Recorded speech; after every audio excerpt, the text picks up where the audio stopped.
She laughed right in my face at Christmas dinner, called me too old to matter. Everyone chuckled. I just smiled, stood up, walked out, and canceled the college fund I'd secretly been paying for. I'm Claire Mitchell, and what happened next made me question everything I believed about love, loyalty, and what it really means to be family. Have you ever felt invisible in a room full of people you love? Tell me what you would have done and stay with me, because this story, it goes deeper than you think. It was Christmas Eve in Willow Falls, the kind of town where wreaths still hang on every lamppost and the coffee shop baristas know your name and you're regular. Snow hadn't fallen yet, but the air held that stillness, that soft hum that always shows up before a storm or a moment you won't forget. Inside my house, the living room glowed gold and cinnamon. Pine candles flickered beside framed school photos. The dining table, long and carved from cherry wood, sat dressed in its holiday best. Ivory linen, china with holly trim, napkin rings shaped like tiny sleigh bells. And there I was, Claire Mitchell, 63 years old, retired speech therapist, widow, grandmother, sitting at the far end of the table, the chair Walter always used to sit in. It felt wrong me in his place, like wearing someone else's coat. Familiar, but never quite warm enough. Laughter floated around me like confetti light, effortless. My daughter Melanie sat mid-table, pouring wine into glasses like she hadn't burned the roast 3 years in a row. Next to her was her boyfriend Trevor, too loud, too confident, too perfectly white teeth. He made a joke about his fantasy football team and got a round of chuckles.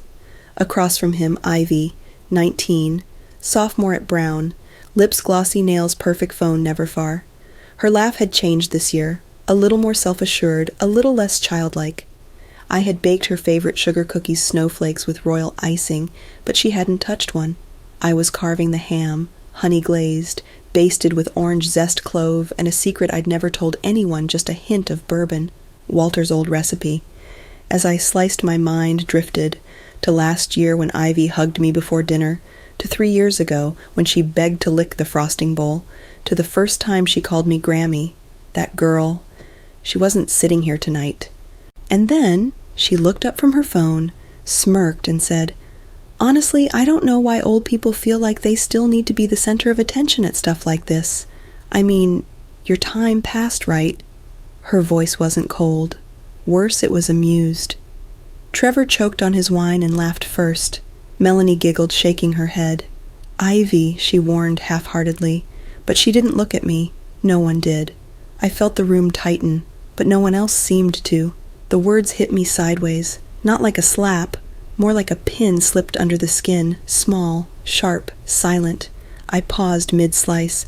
The knife rested against the ham like it suddenly weighed 100 pounds, but I smiled.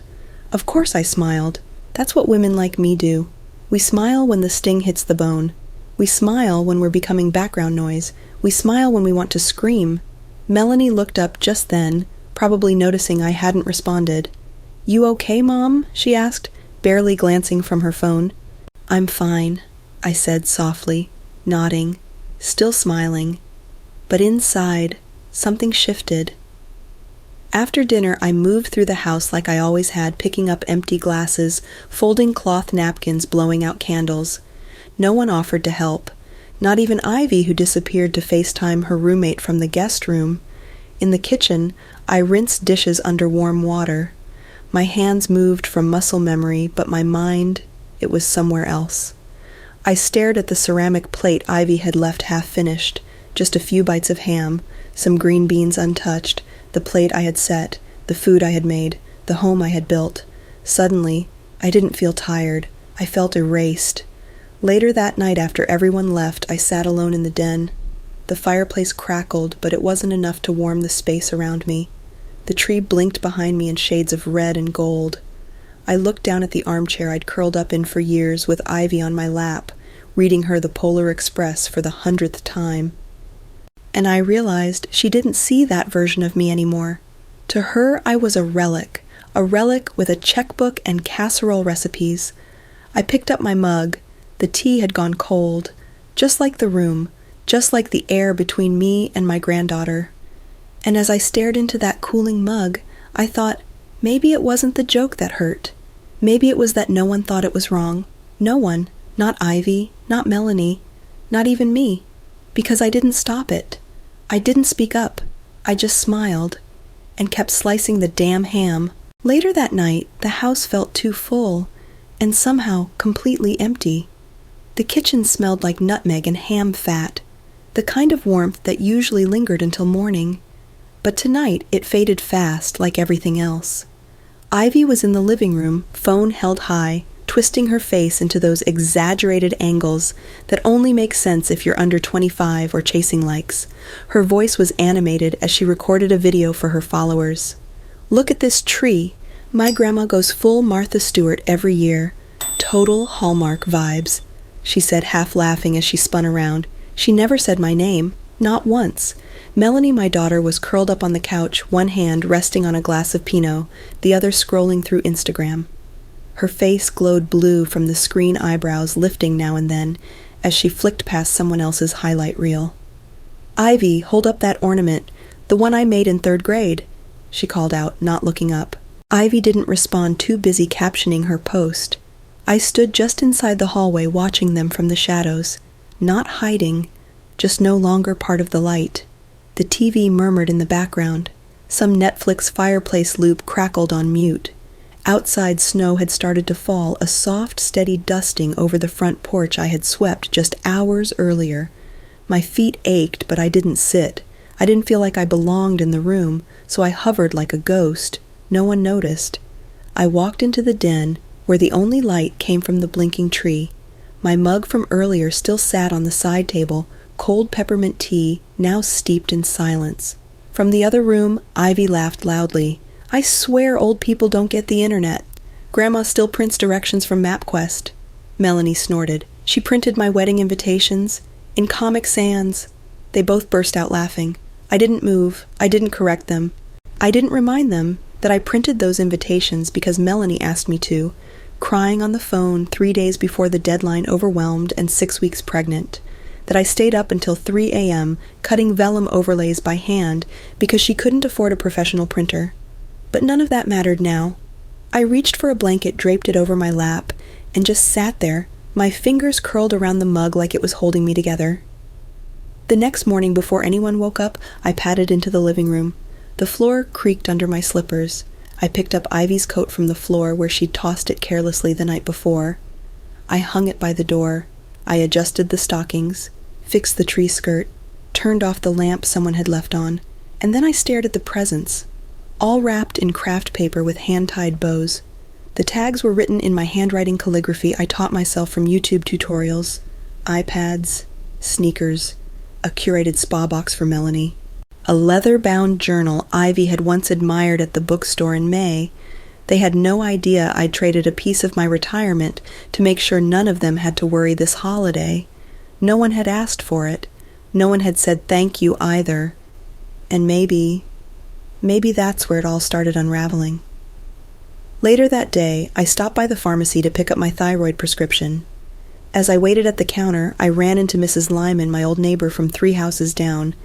"Claire," she said, her face lighting up, "I passed your place last night, saw all the lights. You really know how to decorate big Christmas party." I smiled politely. "Just family." She leaned in, her perfume thick and floral. "You're lucky, you know. My boys. They send a card and call it a holiday." I didn't respond. I couldn't. Because in that moment I didn't feel lucky. I felt invisible. That evening, as Melanie prepared to leave, she gave me a quick air kiss. "Thanks for everything, Mom. Seriously." The ham was perfect. Trevor called from the car, honking once. Melanie rolled her eyes. "We're headed to his brother's. You know, second Christmas. Drive safe," I said, pulling her scarf from the coat rack. She didn't meet my eyes. "Tell Ivy to hurry up." And just like that, she was gone. Ivy came down a few minutes later, her suitcase in one hand, phone in the other. "Thanks for the food, Grandma. I posted your cookies. My followers are obsessed. You could totally open a bakery." She smiled, but not with her eyes. I handed her a thermos I'd prepared, hot cocoa with cinnamon and nutmeg, just like she liked it as a kid. "Take this for the road," I said. She glanced at it. "Oh, that's cute, cute." She didn't take it, just hugged me quickly like she was late for something else. Someone else. And then she was gone too. I closed the door, locked it, turned off the lights. The silence felt thick like fog seeping into the floorboards. I walked back into the living room and stood by the Christmas tree. The branches were starting to droop. A single ornament, a ceramic angel Ivy had made in preschool, hung sideways. The house looked beautiful, and yet I had never felt so unseen inside it. I sat in the armchair and whispered out loud, maybe for the first time, "When did I disappear?" The answer didn't come quickly. It wasn't a single moment, a single year. It was little things. Ivy stopped calling me Grammy and started calling me Claire in her captions. Melanie stopped asking for help and started sending updates like memos. I stopped asking if they needed me because I already knew. I had become helpful, not loved, essential, not cherished, expected, but never remembered. And sitting there wrapped in a throw blanket that still smelled like sugar cookies and lemon oil, I realized something chilling. I wasn't part of their Christmas. I was the backdrop. And next year I wasn't so sure I'd show up at all. It was one of those golden September afternoons where the sun slants in just right, warming your skin but not your soul. I had baked banana bread that morning, not from a box, no, from scratch. Mashed overripe bananas, brown sugar, dark molasses, a dash of cinnamon, and chopped walnuts toasted just the way Ivy used to like them. It was her favorite when she was little, called it sunshine cake. I wrapped the loaf in foil still warm and tucked it in a basket with a tiny jar of honey butter and a note that said, "Thought you might need a little home today. Love, Grammy." I didn't text before I came. I never used to. Back then, I was welcome anytime. Melanie even gave me a spare key when Ivy was in kindergarten, but that was a different house and a different time. I pulled into the driveway, quietly taking a slow breath as I parked. Her porch was different now. There was a hanging fern in place of the wind chime I gave them, and the welcome mat was new. It read, "No shoes, no shade, no drama." Cute, but not mine. I climbed the steps and knocked gently 3 times like always. Ivy answered, phone to her ear lips glossed hoodie, falling off one shoulder. She barely glanced at me before turning slightly and saying into her call, "Oh, my grandma just showed up with banana bread. So retro, right?" A pause. Then laughter from both ends. She didn't say it meanly. She said it like I was quaint, like a memory, like furniture. She turned back to me. "Hey," she added, shifting her phone to her shoulder. "Come in, I guess." I stepped into the foyer, still clutching the warm bread like a peace offering. The smell curled up into the room, but nobody noticed. "I thought you might like something fresh from home," I said softly. She looked at the basket and gave a quick, polite smile. "Thanks," she said, placing it on the counter like it was a grocery receipt. No hug, no "I missed you," no "how are you." She stayed on her call talking about a sorority event and an internship that literally sucked the soul out of her. I stood there, half and half out, my purse still hanging from one shoulder. Finally, she tapped her screen. "Okay, I'll call you back. Grandma's like here." The phone clicked off. She turned to me. "Mom's out. She's meeting that guy from her yoga class. His name's Zach. I think she says he plays the guitar and teaches meditation." I forced a smile. "That's nice," I said, setting my bag down. "And how about you classes going well?" Ivy shrugged, pulling open the fridge. "Psych's fine. Stats is annoying. I had to drop French, it's like too much." She grabbed a La Croix and leaned against the counter, sipping like this was the most natural version of us that ever existed. "I saw your picture at the career fair," I said, trying again. "You looked strong, grown, yeah," she smirked. "Apparently, I've got the networking gene." She said the last word with a wink. "Guess I got the good genes in the family, huh?" She laughed at her own joke. I smiled again, tight this time. We sat for a few minutes. I tried to ask about her roommate, her classes, her life. Every answer was clipped, one-worded. Yes, fine, no, sort of. Eventually she stood. "I've got a Zoom call with my advisor soon. I should get set up." I nodded, gathering my purse. "No worries, I just wanted to drop this off. Thought you could use a little sweetness." "Thanks again," she said, barely making eye contact. "I'll text you later." but we both knew she wouldn't. I walked back to my car slowly, the late afternoon sun catching in my hair. As I stepped onto the driveway, the one I'd helped them pay for when Melanie's roof collapsed during a hurricane 2 years ago. I paused by the rose bush I'd planted next to the front porch, back when Ivy was small enough to dig in the dirt beside me. Her tiny fingers once reached for every worm like it was a treasure.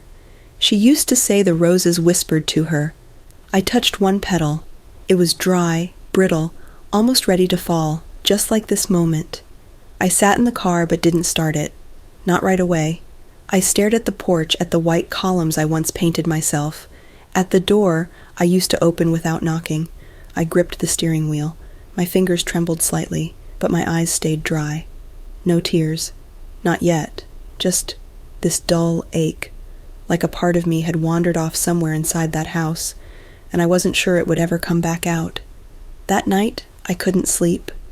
I laid in bed listening to the creak of the baseboards and the wind brushing against the window.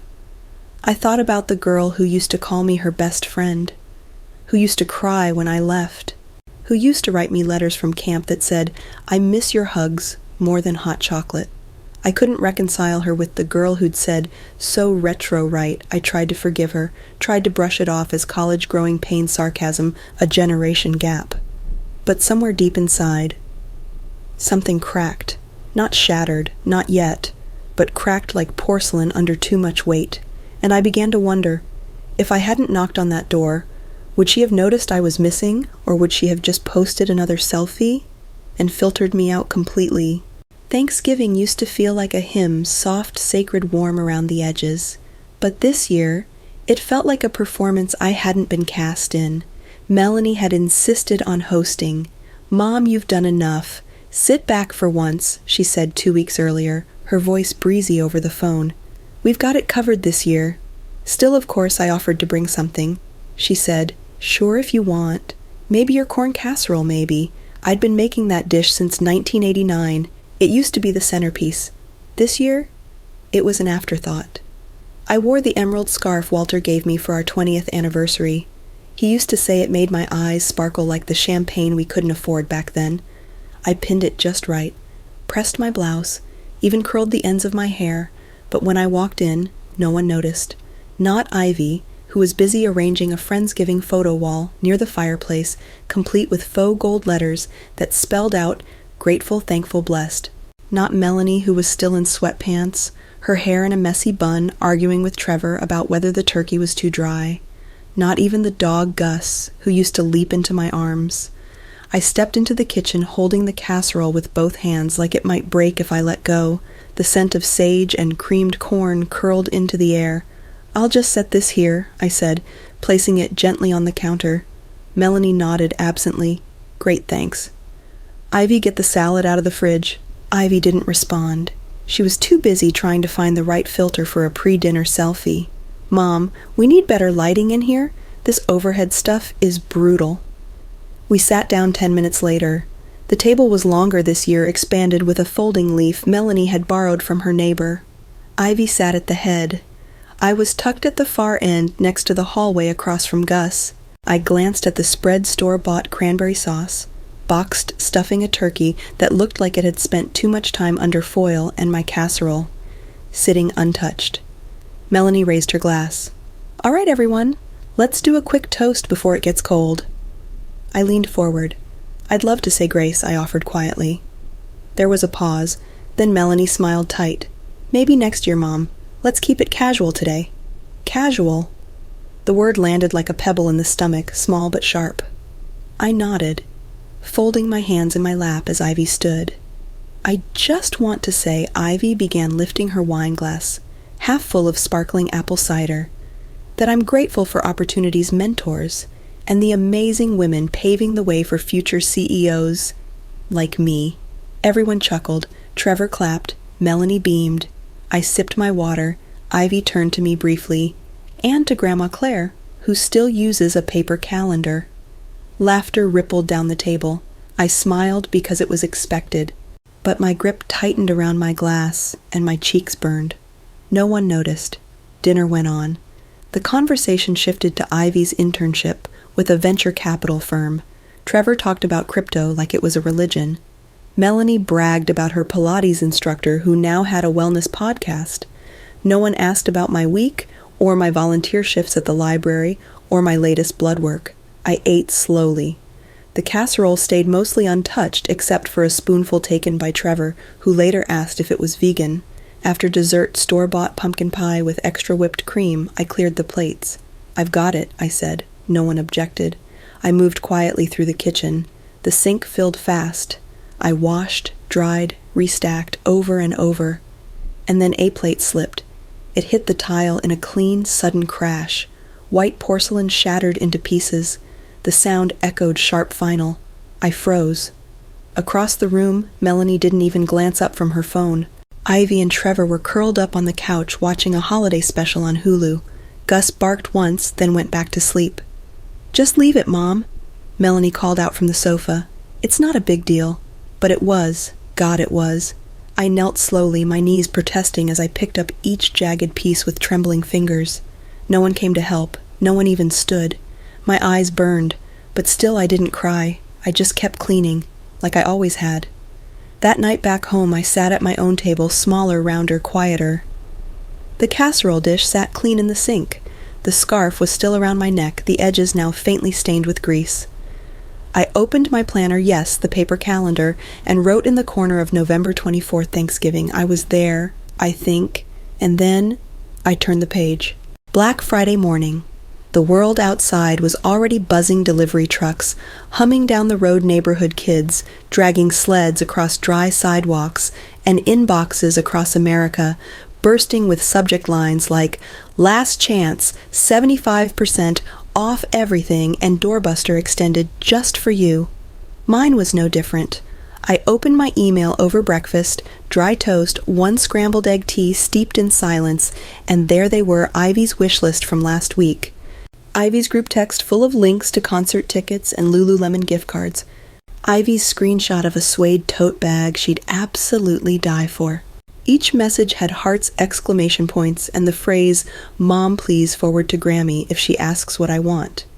If she asks. Not if she wants. Not if she cares. If she asks. I pushed my plate aside, walked to the old roll-top desk in the corner of my study, the one Walter refinished the year before he passed. I ran my hand along its edge, brushing off a light film of dust that had settled over time. Inside, in the top drawer, beneath a stack of unopened bank statements and my handwritten grocery lists, I pulled out the envelope. It was thick, cream-colored, heavy. Inside, a check, $14,200, spring semester tuition plus books, housing fees, and a little extra cushion in case Ivy wanted to study abroad over spring break. I had written it 2 weeks earlier, signed it carefully, folded it gently, tucked it away. I stared at it now, my name in the top left corner, hers printed cleanly in the recipient line, and something inside me twisted. I thought about Walter's coin collection. He spent decades building it little by little. Silver dollars from every state, war-era pennies, a 1922 Liberty head he kept in a velvet pouch. I sold it last year quietly. No one asked why. No one noticed it was gone. I thought about the Italy trip we'd planned but never taken, the airline credit I used toward Ivy's dorm deposit. I thought about how Ivy hadn't called after Thanksgiving, hadn't texted, hadn't even liked the photo I posted of the casserole she ignored, and then the question crept in slowly, like cold air seeping under a door. Why am I paying to be forgotten? I walked to the coat closet and pulled out my winter jacket. The lining was fraying, the buttons slightly loose. I slid the envelope into the inside pocket, pressed it flat. It felt heavy, not in weight, in meaning. I stood there a long time staring at nothing, holding everything. Then the doorbell rang. I startled, walked to the front door. When I opened it, I found Mary Ellen, my neighbor from across the street, holding a pie dish wrapped in foil. "Morning, Claire," she said, breathless. "Just wanted to return this from last week. Your pecan pie is still the best thing I've ever tasted." I smiled gently. "Thank you, Mary Ellen." She hesitated. "You all right? You look pale." "I'm just tired," I replied. "Long week." She reached out, touched my arm. If you ever want to join us tonight, we're doing leftovers and card games. No pressure. I nodded. I'll think about it. She left.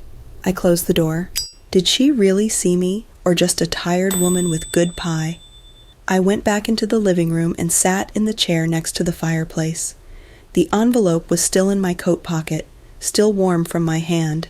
I didn't tear it, not yet, but I felt something inside me shift again. This time it wasn't sadness, it wasn't even anger, it was clarity.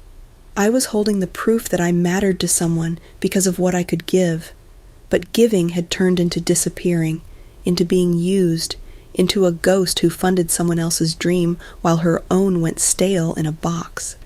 I pressed my palm against the envelope and whispered, almost without meaning to, I don't think I can keep doing this. That evening I passed the community center on my walk. Children's voices drifted out from a holiday craft class. I peeked through the frosted glass. Little hands cutting paper snowflakes, gluing buttons onto ornaments. A woman who looked barely 20 was helping a boy with his scarf. And I thought, that used to be me. I used to be the helper, the hugger, the fixer, but no one fixes the invisible, no one hugs a placeholder. I turned around and walked home. The envelope thudded with every step like it was pulsing, reminding me, begging me, decide. Back inside I lit one candle, just one. The house was dark and still. No decorations yet, no tree, no carols playing in the background, just that little flicker of flame dancing like it was trying to speak, and that's when it finally sank in. This wasn't about money. It was about value, and I had spent far too long proving mine with casseroles and checkbooks and staying silent when I should have screamed. I sat there, coat still on the envelope still pressed to my chest, and I thought, if silence is how I disappear, maybe it's time I speak through action. Back to Christmas Eve, the night everything finally broke. The house looked like a catalog, wreaths on every window, candles flickering on the mantel. My mother's porcelain nativity set perfectly arranged on the sideboard, Joseph's staff glued back together after last year's mishap. I had been up since 5:00 a.m. The ham was resting under foil. The table was set, white linen gold chargers, my best flatware polished until it shimmered. Ivy's name card sat beside a small silver charm bracelet I had found in a boutique in early November, a delicate eye dangling from a heart. I'd wrapped it in tissue, tucked it under her napkin. I wanted it to be perfect. God help me, I still wanted it to matter. They arrived 20 minutes late. Melanie pushed through the door first, juggling her purse, a half-wrapped wine bottle, and Gus's leash. Sorry, Mom, she sighed. Traffic was a nightmare. And Gus decided to puke in the back seat. Trevor followed behind her, loudly announcing, We brought store-bought pie because you know fire hazard. And then came Ivy. She breezed in like she owned the air. Black trench coat, silk scarf, phone in hand. Hey, she called out without looking up. Oof, freezing out there. She dropped her coat onto the reading chair like it was a hotel valet and walked straight into the kitchen to check her hair in the oven door. I stood in the hallway just waiting. No hug, no Merry Christmas, Grammy. Just the click of her heels against my clean tile. Dinner was served at 6 sharp. I carved the ham. Melanie ladled the soup. Ivy scrolled through her phone while reaching for the cranberry relish I'd made from scratch, the one she used to beg for. I tried again. So, Ivy? I said, keeping my voice light, hopeful. How were finals? She didn't look up. Fine, just fine. I smiled. She shrugged, eyes still glued to her screen. Nailed stats, skipped ethics. Don't tell anyone? Trevor laughed like it was brilliant. Hey, as long as you pass right. Melanie chimed in. God, I hated college. I barely remember half of it. I looked down at my plate. You used to love creative writing, I said softly. Melanie didn't respond. The conversation kept spinning around me. Real estate, crypto, a friend who got engaged. Ivy's plans to go to Tulum for spring break if Graham comes through. I sat at the head of the table, hands folded in my lap, smiling when appropriate, laughing on cue. Until Ivy paused mid-bite, lifted her fork like a baton and said, Honestly, old people really shouldn't take up space at these things. The room went still, just for a beat. Then, laughter. Trevor snorted into his wine. Melanie shook her head and said, Ivy, But it wasn't a reprimand, it was amusement. I didn't speak, didn't blink. Inside my ribs tightened. I stood. "I'm going to refill the gravy," I said, voice even. Nobody stopped me. In the kitchen, I gripped the edge of the sink.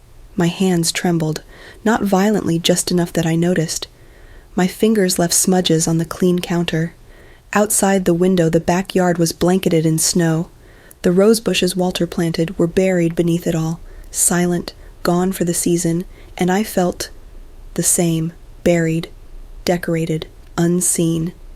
I stayed in that kitchen longer than I needed to. The gravy boat was full. I didn't move. I waited just to see if anyone would come.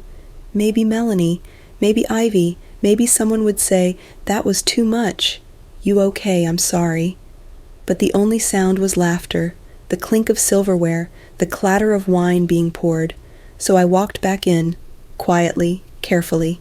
I placed the gravy back on the table, smiled like nothing had happened, and said, "Excuse me. I forgot something in the car." Melanie looked up. "You want me to?" I shook my head. "I've got it." She nodded. "Don't lock yourself out." Ivy didn't even glance up. I walked down the hallway, grabbed my coat from the hook. My hand brushed the inside pocket, the envelope still there. That check, the last check. It felt like a weight I had carried for too long, heavier than any dish, heavier than any memory. I opened the front door. Cold air rushed in, sharp, bracing clean, and as it kissed my face, I felt something I hadn't felt in months, resolve. I stepped outside. The door clicked shut behind me, not slammed, just closed, like a chapter. The door shut behind me, and for a second, I stood still. The cold hit me like truth, not violent, just honest. Sharp against my cheeks, crawling into the spaces between my collar and neck, threading down my spine like something sacred was being peeled away. But I didn't shiver. I didn't flinch. I walked one step at a time toward my car, each boot crunching against the frost-covered driveway like punctuation marks in a sentence I didn't want to say out loud. I slid into the driver's seat, shut the door, silence, not the kind that felt peaceful, not yet, the kind that buzzes, that dares you to speak. I didn't turn the car on. I just sat there, breathing. My hands still in my lap moved slowly to my purse. I opened it. There it was. The envelope, the check, $14.200, signed with care, meant for hope. I held it in both hands, ran my thumb across the edge, felt the ridge where I pressed too hard when I wrote Ivy's name. And then, without anger, without theatrics, I tore it, clean, deliberate, final, once down the middle, twice across the width, like slicing fabric that no longer fit. The pieces lay in my lap like paper snowflakes, elegant, weightless, dead. I stared at them, not with regret, but with a stillness I didn't recognize and didn't fear. I drove home slowly. The streets were empty. Christmas lights blinked from porches. Wreaths hung on front doors like smiles that didn't quite reach the eyes. I passed the church on Oak Street, its bell tower frozen in the moonlight. I remembered standing there once holding Ivy's hand during her Christmas pageant. She'd played a snowflake, forgot her line, ran off stage crying. I'd held her in the hallway whispering, "You're still the most beautiful thing here." Now I wondered, had anyone whispered that to me? I pulled into my driveway and sat in the car for a full 5 minutes. No calls, no texts, no one wondering where I went. Eventually, I stepped out. The snow had started to fall gentle, like it was trying not to be noticed. Inside the house, it was still warm. The smell of cinnamon clove and glazed ham lingered in the air like perfume worn too long. I didn't take off my coat. I walked straight into the kitchen. Everything was untouched. The pie, still on the counter, wrapped in foil, unopened. The dining table, still immaculate. Ivy's seat napkin, folded perfectly still, held the small charm bracelet I had wrapped and hidden beneath. The tiny silver, I caught the light. They hadn't even noticed. I stood there, in the middle of the room, sweater still pressed from this morning curls, falling from their clip shoes still damp with snow, and I realized they loved the tradition, the meal, the comfort, the background music, the aesthetic, but not the hands that built it, not the soul that gave it meaning, not me. At 11:48 p.m., my phone buzzed on the counter. One message. Group chat family thread. Melanie dinner was amazing, Mom. Thanks, followed by a dancing elf gif from Ivy. I stared at the screen. No. Are you home safe? No, where did you go? Not even a question mark. Just thanks. And that ridiculous spinning, smiling cartoon. I put the phone down, not gently. I looked around the kitchen, the counters wiped spotless. The wine glasses rinsed, the presents still stacked under the tree, wrapped in craft paper and gold twine, each label hand-lettered, each bow tied with care. Every one of them bought with a piece of me I no longer had to give. I turned off the kitchen light, walked down the hallway, past the living room, past the photos on the wall, ones that held my face, but not my presence. I stopped in front of the mirror near the front door. What I saw looking back wasn't the woman who made holidays happen, wasn't the grandmother with cinnamon in her hair, wasn't the widow with patience tattooed into her smile. It was a woman who had just vanished, slowly, over years, and no one even noticed she was gone. That night, I didn't sleep. I just laid there staring at the ceiling, hands folded across my stomach coat still on shoes by the bed. The cold from outside lingered in my chest, not painful, not harsh, just honest. And I finally understood. They didn't miss me. They missed the magic I made for them. They missed the table, the tree, the tradition. But me, they never saw me to begin with. It was the first Sunday of the new year. The world outside was white and silent Virginia winter at its softest. I woke up early not because I had plans, but because the stillness inside me had turned into restlessness. There was a weight in my chest, not grief, not anger, just something unnamed. And I needed to move it, somehow, so I grabbed an old scarf, tied my hair back, and climbed the narrow staircase to the attic. The air up there was dry, dusty, faintly sweet like aged cedar and something once loved. I hadn't been up in months. The insulation was still patchy. A single bulb dangled from the ceiling like a lonely moon. Boxes were stacked against the wall, labeled in Walter's handwriting. Xmas 2009. Books Claire won't throw away. Ivy's baby stuff. Do not toss. I smiled at that last one. Just for a second. Then I spotted a small wooden crate near the back, half covered by an old quilt. It didn't look familiar. Curious, I pulled it toward me, the wood groaning under its own forgotten weight. Inside were a few yellowed newspaper clippings, a rusted tin of buttons, and a bundle of letters bound with twine. I recognized the handwriting instantly. Walter's, slanted, left-leaning, meticulous. I untied the bundle with shaking fingers. There were a dozen notes, birthday cards, scribbles, a grocery list that ended with, "Don't forget I love you." But one letter stood out. It was dated May 12th, 2003, the day after our 41st anniversary, folded clean, tucked inside a blank envelope. I opened it. The ink had faded to a soft gray blue. The words were uneven, as if written slowly, intentionally. Claire, I know I don't always say the right thing, but I watch you. I see you. You are the heartbeat of this family. You hold us together even when we forget to notice. And if someday you feel erased or overlooked, I need you to remember this. Roots aren't always visible, but they hold the tree upright. You are my root. Always W. I didn't cry at first. I just sat there, on the attic floor, the letter spread open across my knees. It wasn't the words that undid me. It was the remembering who I had been before the casseroles, before the calendars and the constant giving, before I became a role instead of a person. I had been a reader, a traveler, a woman who once stayed up late writing stories in spiral notebooks, imagining they might one day live inside a book jacket. Not because anyone asked her to, but because she had something to say. My tears came quiet and steady, not out of pain, not even grief, but recognition. I wasn't just tired, I had been erased, but not completely, because right there in Walter's old handwriting I was seen, maybe not by the people in my life today, but by the man who built this attic with his bare hands, by the man who saved me in scribbled ink. That night I made dinner for myself. Just me, spaghetti with butter and garlic, no one else's preferences, no compromises, a little too much cheese, just how I liked it. And after I lit a candle on the windowsill, not for tradition, not for memory, for me, a small flame, steady, unapologetic. I sat beside it with a journal in my lap and wrote the first line of a story I hadn't told anyone yet, because maybe, just maybe, I didn't need to be needed. Maybe I just needed to be me again. The next morning I woke up and didn't check my phone. No calendar reminders, no group chats, no links to Ivy's wish list or last-minute urgent Amazon requests, just light slipping through the bedroom curtains like a whisper I hadn't heard in years. I got dressed slowly, a soft cotton turtleneck jeans that didn't need ironing. I braided my hair the way I used to before church choir.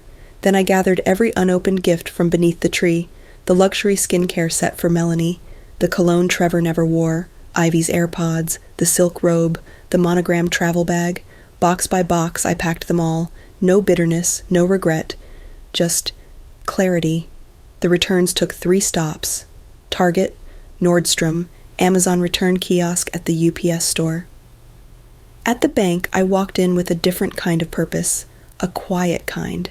Ivy's college fund, set up after her junior year of high school, still held a good chunk of what Walter left behind. It was meant for her dreams, but she never asked what mine were. The teller, a young woman named Hallie, greeted me with a warm smile. "Hi, Mrs. Mitchell. What can I help you with today?" I slid the folder across the counter. "I'd like to close this account, and donate the full amount." She blinked. "Donate," I nodded. "To the Rosehaven Foundation, for foster youth scholarships. The full balance, please." She stared for a moment, then her eyes softened. "That's incredibly generous." I smiled. "It's overdue. No press release, no family group message, no explanation, just a clean transaction." And a sudden sense of peace I hadn't felt in decades. That afternoon I drove to the public library on Orchard Lane. The building hadn't changed, still smelled faintly of glue dust and childhood dreams. I used to volunteer there back when Melanie was in middle school. I ran Saturday story time, taught kids how to pronounce their R sounds without twisting their tongues. Back then, I had purpose. Not applause, not spotlight, just presence. The head librarian, Miss Tran, still remembered me. "Claire," she gasped, pulling me into a hug. "Is it really you?" I laughed. In the flesh, older, slower, but still alphabetically obsessed. She beamed. "Please tell me you're staying. I'd like to help. With reading, speech work, or lemon bars." She smiled wider. "You're hired." Tuesdays became my ritual. I baked lemon bars with fresh zest and powdered sugar, always extra for the front desk staff. Children with lisps and shy glances sat across from me with wide eyes, eager hands, and books held like treasure. One girl, Elena, struggled to say the word ribbon. She looked at me, panicked, cheeks flushed. "You're not broken," I whispered. "You're just blooming, and blooming takes time." She smiled. And that smile, it healed something in me. At night I wrote, not for anyone else, just for me. My journal, untouched since Walter passed, now held full pages again. Some messy, some poetic, some angry. My first entry read, "The woman who disappeared didn't vanish. She went looking for herself." Melanie texted on Wednesday. "Mom, how are you? Ivy said you've been distant." "Everything okay," I replied an hour later. "I'm well, just needed space to breathe." She didn't ask further. No follow-up, but I didn't chase. And Ivy, she didn't text at all. But for the first time, I didn't feel small. I wasn't waiting, wasn't hoping, wasn't shrinking to fit a space that never made room for me. I sat by my window, tea in hand, watching snow fall like forgiveness, and I breathed not out of exhaustion, but because I finally had the room to. It was Saturday, the kind of day that smelled like lemon oil and warm sunlight. I was in the kitchen scraping zest into a bowl my fingers dusted in flour, my mind far away, when I heard it. Not a knock exactly, more like hesitation against the front door. 3 soft taps, not urgent, not expected, just familiar. I wiped my hands on a towel and opened it, and there she was. Melanie, holding a paper bag in one hand, a plastic grocery tote in the other. She smiled, small, tentative. "I brought you some things. Thought maybe we could do lunch?" For a moment I stood there, and just like that I remembered all the times I used to do the same. Show up. No warning. No agenda but presence. And yet somehow this felt different. I stepped aside. "Come in." The house was warm, fresh from baking. The smell of sugar and lemon clung to the walls like an old song. Melanie looked around as she entered, almost like she was seeing it for the first time. "You've changed things." I nodded. I needed space to breathe. She gave a soft smile barely. "I get that." She set the bags down on the counter. Almond milk, whole grain crackers, grapes, chicken salad, and 2 bottles of sparkling water. It was thoughtful. Too thoughtful. The kind of groceries you buy when you're trying to say something without actually saying it. We sat in the breakfast nook. The sunlight poured across the table in golden lines. The room was quiet, peaceful even. She stirred her drink more than she sipped it. I waited, let her start, and eventually, she did. Melanie looked down, then up. "I think Ivy's struggling." I didn't answer. "She's confused." Her voice cracked just slightly, like it wasn't sure if it had permission to break. I set my fork down gently. "She's not confused, Mel." She blinked, waited. She's just never been told no. Silence. Real silence. Not awkward, not angry, just space. Space we'd never had the courage to sit in before, and for once I didn't fill it. I didn't save her, didn't pivot, didn't patch the moment up with softness or stories. I let the weight of truth sit between us, let it press into the air, let it do what it needed to. Melanie looked away, then back again. Her fingers brushed the condensation off her water bottle, smearing circles she didn't realize she was making. "She's angry," she said softly.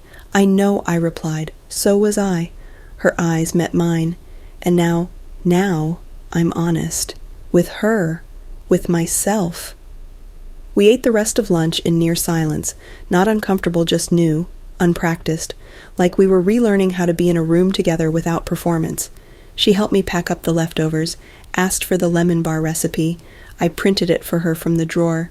At the door she turned back, held the Tupperware in both hands like it weighed more than dessert. "Thank you," she said, not loud, not overly emotional, but real, and I nodded. "You're welcome." She didn't apologize, not directly, but something in her shoulders, in the way she hugged me before stepping off the porch. Maybe that was the beginning of one, and I didn't chase it, didn't hold my breath waiting for more. I just closed the door behind her, leaned against the frame, and exhaled. The text came mid-afternoon, just as I was labeling seeds in my kitchen. 6 words. "Ivy wants to talk. You open Melanie." No emojis, no follow-up, just the question, floating there.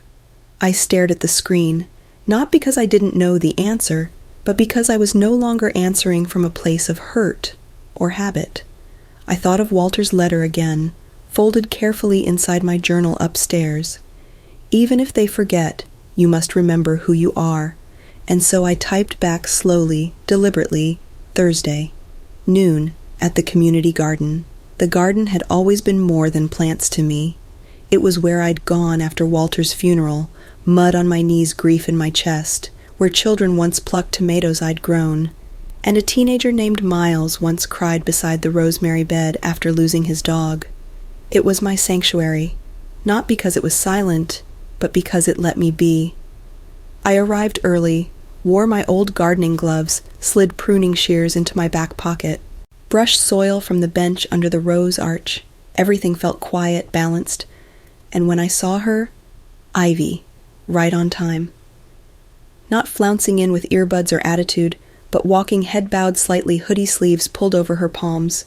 Jeans, no heels, no camera. She looked younger than I remembered, and somehow older too. "Hi, Grandma," she said. Her voice wasn't sarcastic or sugar-coated. It was soft, unsure, like she wasn't sure if she'd be heard or welcomed. I nodded toward the bench beside me. She sat, slowly. The roses behind us were beginning to fade from fall petals curling in on themselves like they were gathering strength. Ivy fidgeted with her sleeve, took a breath, then barely a whisper, "I read your story." I looked at her. She continued. "In the library newsletter, the part about feeling erased, it made me cry." I didn't speak, not right away. I let the silence stretch between us, like soil that needed to be turned before planting something new. She looked down, then up. I didn't realize, she whispered, that I treated you like background. She swallowed hard. And you were the foundation. For a moment her eyes glistened. Not performative tears, not manipulation, just truth. I thought you'd always be there, she said. I didn't know how much I was standing on you until you stepped back. She explained the tuition fund, the panic, the shame, the realization. But what hurt more, she said, was losing you. I nodded slowly. She added, I'm not asking for the money back. I just want to start over, to try again. I reached into the pocket of my gardening apron, just instinct, and found a peppermint I didn't remember putting there. I held it unwrapped, then looked at her. I love you, Ivy, I said. She blinked, eyes full. But love doesn't mean I pretend nothing happened. I let the silence return. Not cold, just truthful. Love, I said, means boundaries now. Her brows furrowed, but she didn't interrupt. I can forgive you, I said softly, without giving you more than I can afford to lose. Ivy nodded, a slow, humble kind of nod, eyes still misty, but this time not pleading, just respectful. She didn't ask for more. That in itself was growth. We sat there a little longer, watched a squirrel try to bury a walnut under a thyme bush. Then she stood, paused, and wrapped her arms around me. It wasn't quick, or expected, or obligatory. It was intentional. And it was enough. After she left, I stayed another half hour, watered the lavender, pulled 2 weeds, sat in the quiet. I didn't cry, didn't rejoice, just felt grounded. For the first time in years, I wasn't giving from emptiness. I was giving from strength. Spring arrived softly, like an old friend who doesn't knock, just slips in through the screen door with sun on her shoulders. The roses in my garden, red, pink, and gold, had bloomed wildly. Some still bore the bruised edges of winter frost. But they opened anyway, like me. I wasn't waiting anymore, not for calls, not for apologies, not for some long overdue recognition that I used to crave like oxygen. Now I was living. I baked, not because guests were coming, but because warm banana muffins make the house smell like love. I wrote, not for praise, but for something deeper. Legacy, maybe, or just to hear my voice on paper again. I spent quiet mornings at the library, my hands tracing pages, my voice helping little ones find theirs. There was a boy named Jace, 5 years old, missing his front teeth and struggling with his R's. I helped him shape words with his hands and breath, just like I once did with Ivy. He called me Miss Quaya. I laughed so hard I cried. Not because he got it wrong, but because he tried. The scholarship fund in Walter's name, it had grown roots too. 3 students so far, all first generation, all grit, no safety net. They wrote me letters. They didn't know me, but they saw me. One Saturday, I opened my inbox, subject thank you from Alina Rodriguez. She wrote, I don't know you, but someone like you believed I was worth investing in. That means everything. I put the laptop aside and cried, not from grief, not from guilt, but from fullness. Melanie comes around more now, not with errands, not with grocery bags, just to sit. Sometimes she talks, sometimes she doesn't. Once she watched me water the plants and said softly, I don't think I ever asked what your favorite flower was. I told her peonies. She nodded, then wrote it down. That meant more than any apology ever could. Ivy calls too, not every day, but when she does, it's different. She doesn't lead with what she wants. She leads with, how are you, Grandma? She tells me about her grades, an internship, a boy who reads her poetry and doesn't laugh. She's growing. And I don't need to be the sun anymore. I just need to be the soil. And me, I keep writing. I call my memoir The Woman at the End of the Table because that's who I was. But now I've moved to the center of my own story. Christmas Eve comes again. I spend it with a friend from the library, Jeanette, and her 2 grandkids. The ham is store-bought, the ornaments mismatched, the laughter loud and real. No one asks for a family recipe, no one scrolls through dinner, no one mocks my age. Later that night, I light a single candle in my window, and I realize I haven't lost a family. I've just redefined what that word means. The roots, they're not always visible, but they hold the tree. They steady the storm. They whisper, you matter, even when no one else does. And me, I am those roots, still standing, still growing, still seen. I didn't set out to teach a lesson, I just lived through one. Sometimes the loudest kind of pain isn't being shouted at. It's being unseen. We think love is about giving until we give so much of ourselves, there's nothing left to recognize in the mirror. But here's what I've learned. Love without boundaries isn't kindness. It's self-erasure. If you've ever felt like the background in your own story, ask yourself this: who told you your worth depends on your usefulness? Because here's the truth I had to live to understand. Your value doesn't vanish when people stop clapping. It grows when you start applauding yourself. I've learned that forgiveness doesn't always mean reunion. Sometimes it just means peace. And peace is more than enough. So now I ask you, have you ever been the roots holding up a tree that forgot you were there? What part of yourself are you ready to reclaim? Tell me in the comments. I read every single one. If this story stirred something in you, if it made you reflect or question or nod in quiet understanding, don't let it stop here. Leave a comment, share your story, or simply say, I see you. And if stories like this help you breathe a little deeper, subscribe to the channel. There's more to come, more truths, more healing, more hope. You don't have to sit at the end of the table anymore. You belong in the center of your story, and I'll be here to remind you every time.